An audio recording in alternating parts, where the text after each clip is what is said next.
కనీసం మీరు 701 శ్లోకం నుంచి ఒకే ఒక్క శ్లోకం ఆచరించినా మీరు బాగుపడతారు అన్నారు.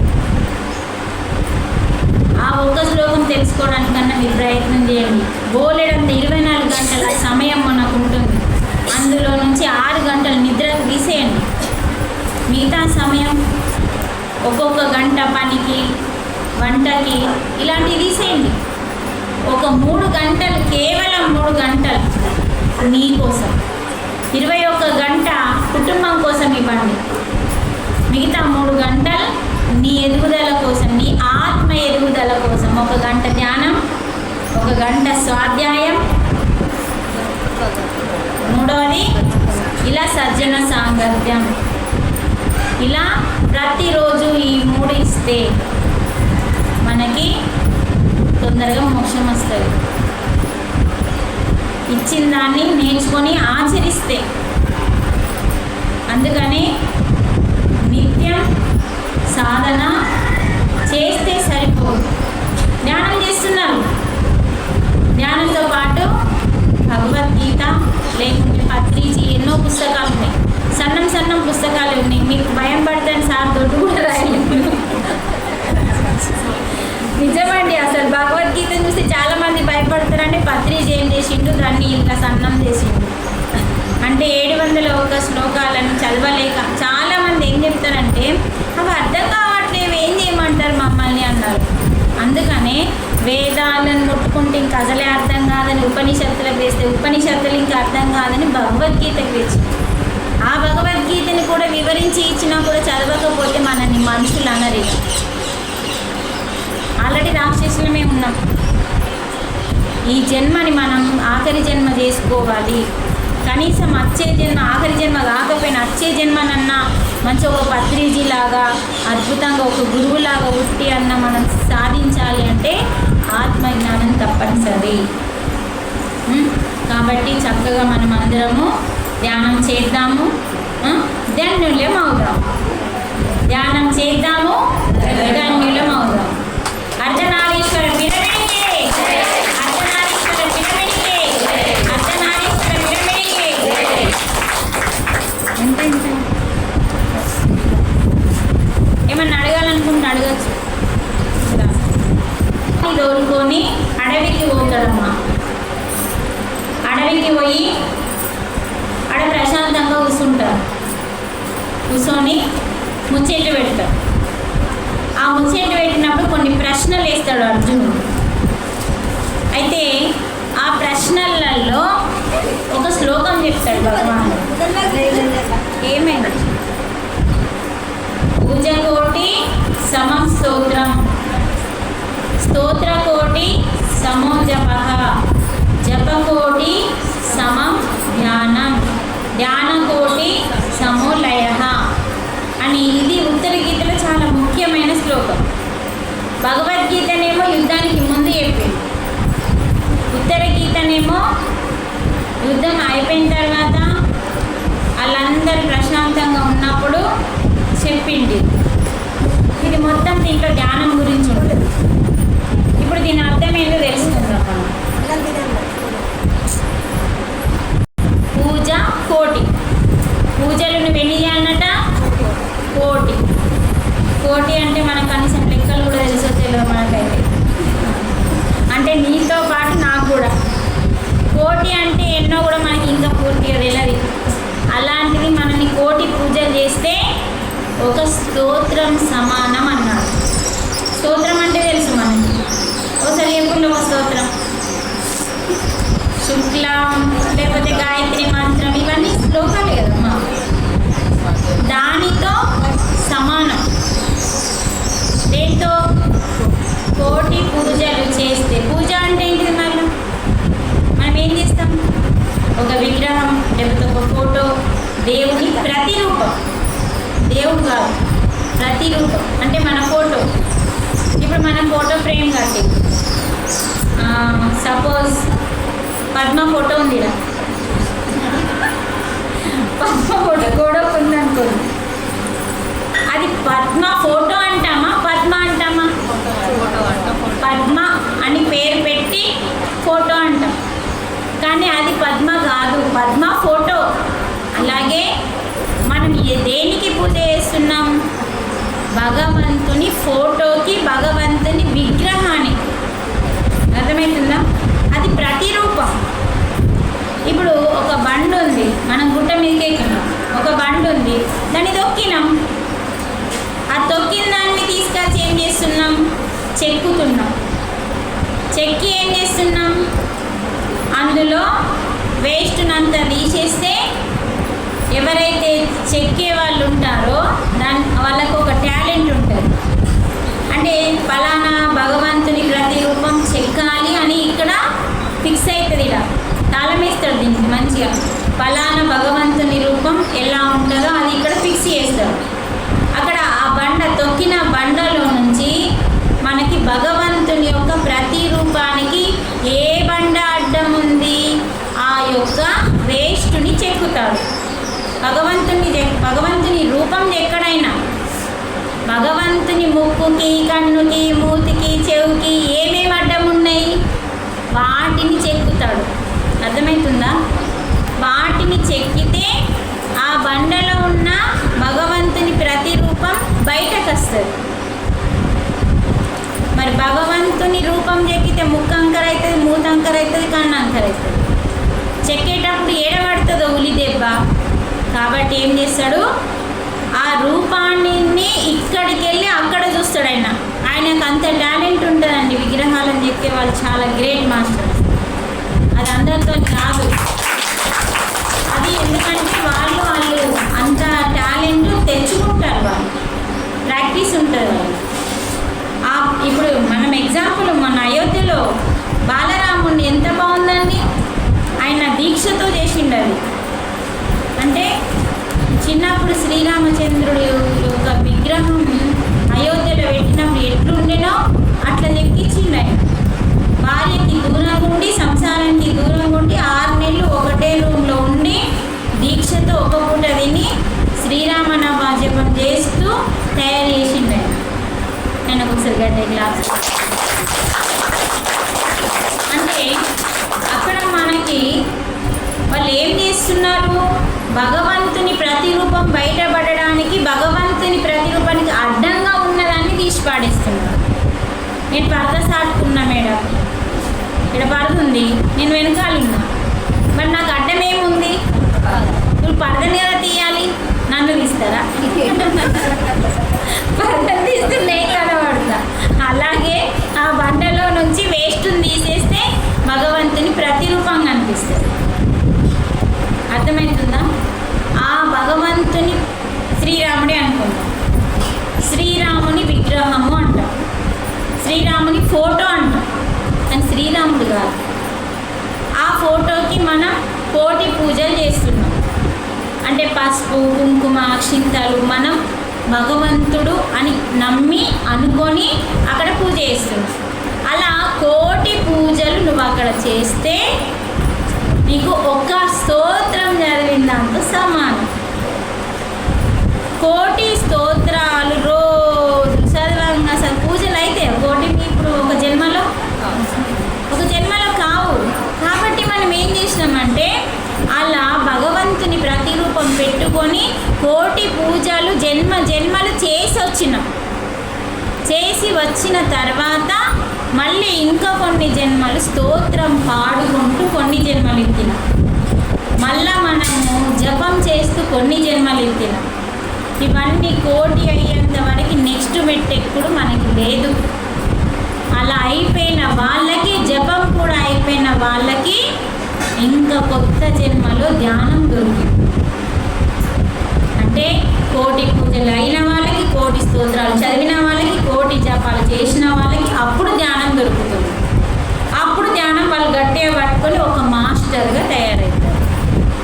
అందుకనే కోటి పూజలు స్తోత్రంతో సమానం, స్తోత్రము జపంతో సమానం, కోటి జపాలు ధ్యానం 1 గంట ధ్యానంతో సమానం. అలా కోటి గంటలు ధ్యానం చేస్తే ఈ జన్మలో ధ్యానం చేయగానే అయిపోదు. నువ్వు మొత్తం ధ్యానంలో లీనమై గంటలు కూర్చుంటే నువ్వు లయమైపోతావు. అందులో ఆ ధ్యానంలో ఎప్పుడైతే లయమైపోతావు అంటే ధ్యానమే నువ్వైపోతావో దాన్ని లయం అంటారు. లయం అంటే కలిసిపోవడం. అర్థమవుతుంది. విద్యాలయం అన్నారు, మనం చదువుకునే బడి పేరు ఏంటిది? విద్యాలయం. విద్య అంటే చదువు. విద్య అంటే తెలియని దాన్ని తెలుసుకోవడం. ఆ తెలియని దాన్ని తెలుసుకోవడంలో నువ్వు కలిసిపోయి తెలుసుకోవాలా అంటే, ఇప్పుడు చూడండి, నీకేమీ తెలియదు, దాన్ని తెలుసుకోవడానికి వచ్చింది. నువ్వు కలిసిపోవాలంటే నువ్వు ఎంత శ్రద్ధ పెడితే దాన్ని కలిసిపోతావు. అర్థమవుతుందా? అంటే అది మన బుర్రకి ఎక్కాల, మనకు అర్థం కావాలంటే మనం ఎంత శ్రద్ధతో దాంట్లో లీనమై చదివితే దాన్ని కలిసిపోవడం, లయము అంటాం. అందుకని బడికి పోయిన వాళ్ళందరూ ఏం కావాలా? లయమై చదివితే ఫస్ట్ క్లాస్ వస్తారు. లయం కాని వాళ్ళందరూ లాస్ట్ క్లాస్ వస్తారు. విద్యాలయం అంటే విద్యలో లయమైపోవాలి, కలిసిపోయి చదవాలి. కలిసిపోయి చదివినోనికి ర్యాంక్ వచ్చింది. అలాగే మనం కూడా ఈ యొక్క ధ్యానంలో లయమైపోవాలి, ధ్యానంలో లీనమైపోవాలి, ధ్యానమే నువ్వైపోవాలి. అప్పుడు నీకు మోక్షం. ఇంకా జన్మ లేదు. ఇక పూజలైంది, స్తోత్రమైంది, జపమైంది, ధ్యానమైంది, నువ్వే భగవంతుడి అయిపోయినావు. అప్పుడైతే నువ్వు దేవుడి, అప్పుడు నువ్వు పూర్ణాత్మమైపోతావు. అంటే నువ్వు ఇంకా కొందరిని సృష్టి చేస్తావు. ఇక చూడండి, అంతుంది ఈ శ్లోకంలో. మరి ఈ శ్లోకం కూడా భగవంతుడే కదా ఇచ్చింది. ఏ భగవంతునికైతే నువ్వు పూజ చేస్తున్నావో ఆ భగవంతుడి సాక్షాత్తు ఉత్తర గీతలో చెప్పినా కూడా మనం వినట్లేదు. ఇంకెవరు చెప్పారు? ఇక చాలు, ఇక చెప్పి చెప్పి చెప్పి చెప్పి సాక్షాత్తు ఆ భగవంతుడే అర్జునునికి చెప్తున్నాడు. అందుకని అర్జునుడు ఏం చేసిండు? యుద్ధంలో గెలవడానికి ఆయన మొత్తం తపస్సు చేసి శస్త్రాలు, శక్తిని సంపాదించుకున్నాడు. అది కృష్ణ భగవానుడు వ్యాసుడు వచ్చి చెప్పిండు.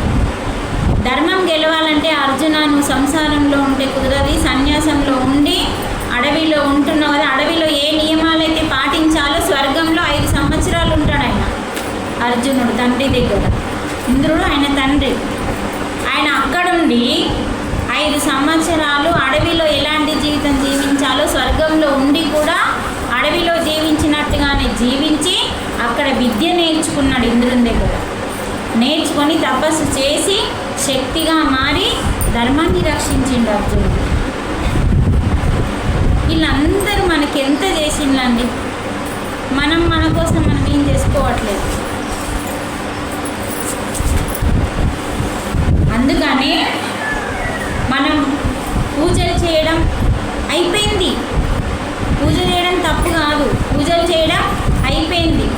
అయిపోయిన వాళ్ళకి ధ్యానం పరిచయం అవుతుంది. పూజ అంటే ఏంటిది?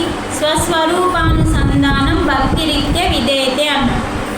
అంటే స్వస్వరూపం, నీ లోపలున్న స్వస్వరూపం ఎవరు? ఆత్మస్వరూపం. ఆ ఆత్మస్వరూపమే నేను అన్నాడు. అహమాత్మ గుడాకేశ సర్వభూతాశయ స్థిత అహమాదించ మధ్యంచ భూతానమంత ఏవచ. ఇది 10వ అధ్యాయంలో చెప్పిండు. ఈ అధ్యాయాలన్నీ అయిపోయినాక లాస్ట్ 10వ అధ్యాయంలో మిడిల్లో చెప్పిండు. నేను ఎవరిని అనుకుంటున్నా అర్జున? బావని కాదు, భగవంతుణ్ణి. కానీ భగవంతుణ్ణి, కానీ ఎక్కడున్నా, ఏ రూపంలో ఉన్నాను మీ అందరిలో? ఆత్మ. మరి ఆత్మ ఎక్కడెక్కడుంది? అన్ని జీవులలో ఉంది అర్జున అని చెప్పింది.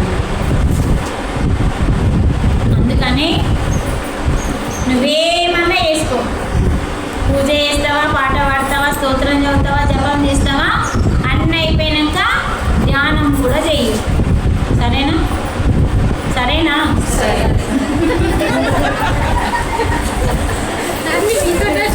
కలిసింది మీ మనసంతా కుదుటపడేంత వరకు, మీకు ఒక నాలెడ్జ్ వచ్చేంత వరకు మీరు ఏం చేయాలో అది చేసుకోండి. దాంతోపాటు ధ్యానం చేసుకోండి. ఎందుకంటే మీరు మెట్లు ఎక్కాలి. చిట్ట చివరి మెట్లు 100వ మెట్లు. ఇప్పుడు ఏ మెట్ల మీద ఉన్నారో మీరే చూసుకోండి. అందుకని చిట్ట చివరి మెట్లు 100వ మెట్లు ఎక్కాలంటే మస్తు మెట్లు ఉన్నాయి. కాబట్టి ఇంకొక శ్లోకం తెలుసుకుందాం. ఓకే, ఒకసారి ఆఫ్ చేయాలి. ఇంకొక శ్లోకం, తీతులో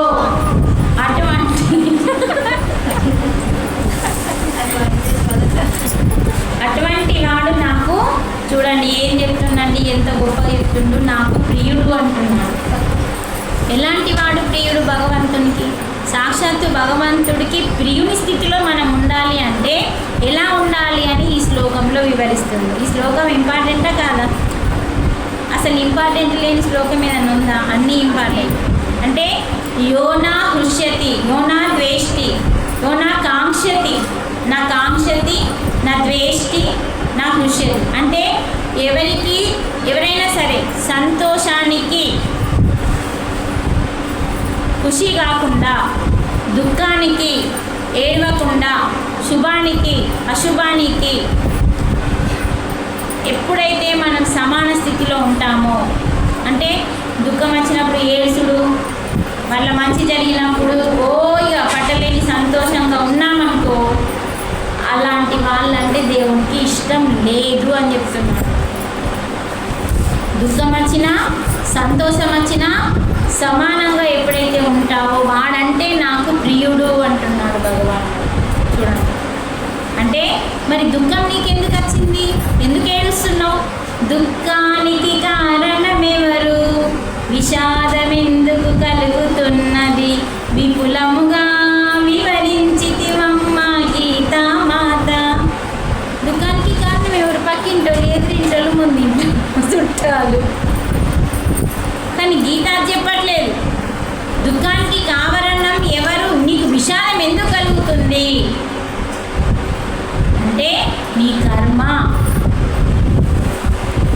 నువ్వు చేసిన చెడు కర్మ, అజ్ఞానంలో చేసిన చెడు కర్మ నీ దుఃఖానికి కారణం. మరి నీ దుఃఖానికి నువ్వే కారణమైనప్పుడు ఎందుకు ఏడుస్తున్నావు అంటున్నాడు. తర్వాత శుభానికి సంతోషపడతాం కదా, ఎందుకు సంతోషిస్తున్నావు? నీ పుణ్యం అది, నీ పుణ్యానికి నువ్వే సంతోషపడుతున్నావు. మరి ఆ కర్మ నువ్వే చేసినావు, ఈ కర్మ నువ్వే చేసినావు. రెండు కర్మలు నువ్వే చేసి రెండు కర్మలకి ఒకదానికి ఏడుస్తున్నావు, ఒకదానికి సంతోషపడుతున్నావు. ఈ రెండింటిని నువ్వే చేసావు కాబట్టి ఈ రెండు నేనే చేశానని సమాన స్థితికి నువ్వు ఎప్పుడైతే వస్తావో అప్పుడు నువ్వంటే నాకు ఇష్టము అంటున్నాడు బాబా. అంటే మీకు అర్థమైందమ్మా చప్పట్లు వచ్చినాయి అంటే? చూడండి, అంటే రెండు కర్మలు నేనే చేసుకున్నా. మనకేమనిపిస్తుంది అంటే ఈ దుఃఖమంతా వాళ్ళ వల్ల వచ్చింది, ఈ సుఖమంతా నా వల్ల వచ్చింది అని అలా జీవిస్తున్నాం కాబట్టి ఇది దుఃఖమైంది, ఇది సంతోషమైంది. మళ్ళీ సంతోషం ఎంతసేపు ఉంటుంది? కొంచెం చుట్టంలాగా వస్తుంది, పోతుంది. కానీ ఆనందం శాశ్వతంగా ఉంటుంది. అది ఆత్మకి సంబంధించింది. సంతోషం మనసుకు సంబంధించింది, సుఖం శరీరానికి సంబంధించింది, ఆనందం ఆత్మకి సంబంధించింది. కాబట్టి మనకు కావాల్సింది సుఖం కాదు, సంతోషం కాదు, ఆనందం, ఆత్మానందం, బ్రహ్మానందం కావాలి. ఎందుకంటే అది ఆత్మకి సంబంధించింది, అది ఎప్పటికీ ఉండేది, నిలిచిపోయేది. కాబట్టి అందుకని ఈ శ్లోకంలో చెప్తున్నాడు, నీ ఇంట్లో వస్తుందా, నీ ఒంట్లో వస్తుందా, నీ జీవితంలో వస్తుందా? చూడండి, నీ ఇంట్లో వస్తుందా, నీ ఒంట్లో వస్తుందా, నీ జీవితంలో వస్తుందా? ఎక్కడ వస్తుందో శుభము, అశుభము ఎక్కడ వస్తుందో అయినా సరే ఆ రెండింటిని కారణం నువ్వే. ఆ రెండు రావడానికి నీ జీవితంలో నీ కర్మ, మంచి కర్మ చెడ్డు కర్మ, కాబట్టి ఈ రెండు నువ్వే చేసుకున్నావు. కాబట్టి నువ్వు దీనికి సంతోషపడకు, ఏడవకు. నేనే చేసుకున్నా, ఇది దుఃఖం సంతోషం రెండు నేనే తీసుకున్నా, దీని నుంచి నేర్చుకుంటా. ఇది నేను చేసినా కాబట్టి ఇది ఇంకోసారి చేయొద్దు, దుఃఖం వస్తుంది. కాబట్టి ఇలా చేస్తే దుఃఖం వచ్చింది అని నేర్చుకో, ఇది ఇంకోసారి చెయ్యకు.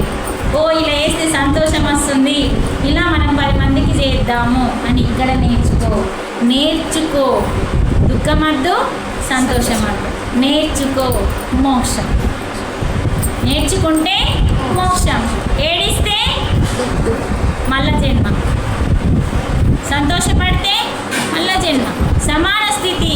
ఇది నాదే, ఇది నాది అని నేర్చుకో. అప్పుడు ఆయన నిన్ను ఇష్టపడతా అని చెప్తున్నాడు.